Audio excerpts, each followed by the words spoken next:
का ना मित्रांनो, म्हैस या लागली आहे म्हणून जरा बाजूला बांधलं ह्याला. तिथं म्हैस बांधू देत ना, झाडामध्ये म्हैस बांधू देत ना, जरा शिंग मारते. मग थोड्या वेळ जरा बांधावं म्हणलं बाजूला, म्हणून साईडला बांधलो ह्याला. आता म्हैस या लागली आहे, चालू झालं आता ह्याचं सीझन. आज केलेलं जनावर आपल्याला लगेच समजते. असं तर हलगडापाशी आले की मुततच नाही, शिंग लागले त्याला. आणि म्हैस अशी शांत, म्हैस हलगडापाशी आली की गप उभारता, ओंक ओंक करते. त्याच्यावरूनच ओळखायचं माझं आहे म्हणून. म्हैस तुळबुळ करायला लागली ना, असं एवढं फळा मुता लागली की म्हैस माझ नाही म्हणायचं. हलगड सोडून दाखवतो तुला बघ. तिथं मार लागला, इथनं असं खरचटलेलं आहे मार लागलेला, त्यामुळे ते निरण सुजले. एवढं माझा की हलगड ओळखीत आहे. होक उभारलं का शांत. होक त्याच्या सामानमध्ये करंट तिकवला नाही तर कांडी टँग टँग टँग करते. असं उभारत नाही, काच करणं उडून मोकळं होते.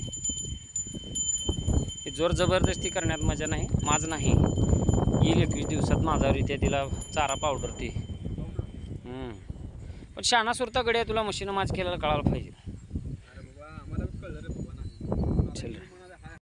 का ना मगा मित्रांनो, मगाची म्हैस जी आलेली होती तिला गायीनं तिच्या प्रायव्हेट पार्टमध्ये शिंग मारलेलं होतं, त्यामुळे ती सुजलं होती जागा. त्या मालकाला माज केलेला कळालं नसल्यामुळं त्यानं हलगडाकडे आणली होती. आणि हलगड तर आपल्याला गॅरंटी आहे, म्हशीचा माज असला की थांबत नाही, डायरेक्ट टांग टाकते म्हशीवर. ते म्हशीचा माजच नव्हता.